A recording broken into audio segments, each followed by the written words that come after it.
Hi అండి, welcome back to special food. So ఈరోజు సొరకాయ కర్రీ సింపుల్గా ఎలా తయారు చేసుకోవాలో చూపిస్తున్నాను. చాలా బాగుంటుంది, ఒకసారి తప్పకుండా ట్రై చేయండి. ముందుగా మిక్సీ జార్లోకి కారానికి తగినన్ని పచ్చిమిర్చి వేసుకోవాలి.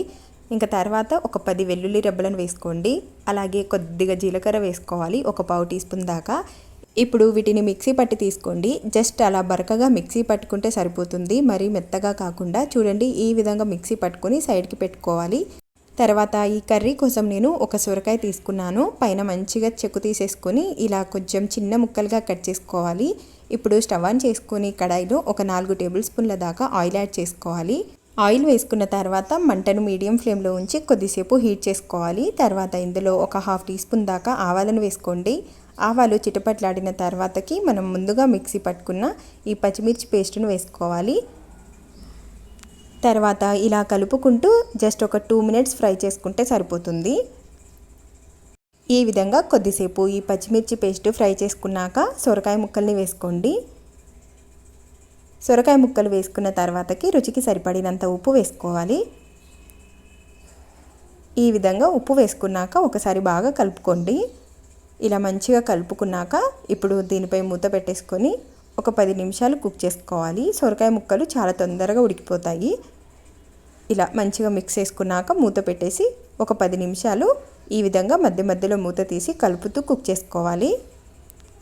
ఎక్కువ టైం తీసుకోదు, చాలా తొందరగా అయిపోతుంది అండ్ ఈజీగా ప్రిపేర్ చేసుకోవచ్చు కర్రీ. రైస్లో కంటే చపాతీ, రొట్టెలోకి చాలా బాగుంటుంది. ఇలా మధ్య మధ్యలో మూత తీసి కలుపుతూ ఒక 10 నిమిషాల పాటు కుక్ చేసుకోవాలి. తర్వాత ఇందులో పావు టీ స్పూన్ పసుపును వేసుకొని పచ్చివాసన పోయేంత వరకు ఫ్రై చేసుకోండి. ఈ విధంగా పసుపు వేసుకున్నాక కలుపుకుంటూ కొద్దిసేపు ఫ్రై చేసుకోండి.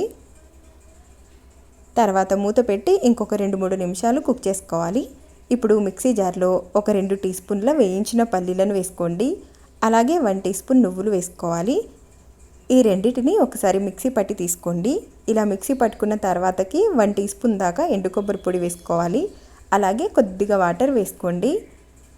ఇలా వాటర్ వేసుకొని మరొకసారి మిక్సీ పట్టి తీసుకోండి. ఈలోగా సొరకాయ ముక్కలు మంచిగా ఉడికిపోయి ఉంటాయి. ఈ విధంగా సొరకాయ ముక్కలు మెత్తగా మగ్గిన తర్వాత ఇందులో పల్లీలు, నువ్వుల పేస్ట్ వేసుకోవాలి. అలాగే సరిపడినంత వాటర్ వేసుకోండి. కర్రీ గ్రేవీకి సరిపడినంత వాటర్ని వేసుకోవాలి. ఇలా వాటర్ వేసుకొని ఒకసారి మంచిగా మిక్స్ చేసుకోండి. చూడండి, ఈ విధంగా కొద్దిగా వాటర్ని వేసుకొని కర్రీ మంచిగా మిక్స్ చేసుకున్నాక మూత పెట్టేసుకొని మరొక 5 నిమిషాలు మంటను మీడియం ఫ్లేమ్లో ఉంచి కుక్ చేసుకుంటే సొరకాయ కర్రీ అయితే రెడీ అయిపోతుంది. దింపే ముందు కొద్దిగా కొత్తిమీర ఉంటే వేసుకొని స్టవ్ ఆఫ్ చేసుకోవటమే. ఈజీగా చేసుకోవచ్చు కదా. చపాతీ, జొన్న రొట్టెల్లోకి చాలా బాగుంటుంది. తప్పకుండా ట్రై చేయండి. అలాగే మీకు రెసిపీ నచ్చితే లైక్ చేయండి, షేర్ చేయండి. ఎవరైనా కొత్తగా మన స్పెషల్ ఫుడ్ ఛానల్ని చూస్తున్న వాళ్ళు ఉంటే సబ్స్క్రైబ్ చేసుకోండి. Thanks for watching.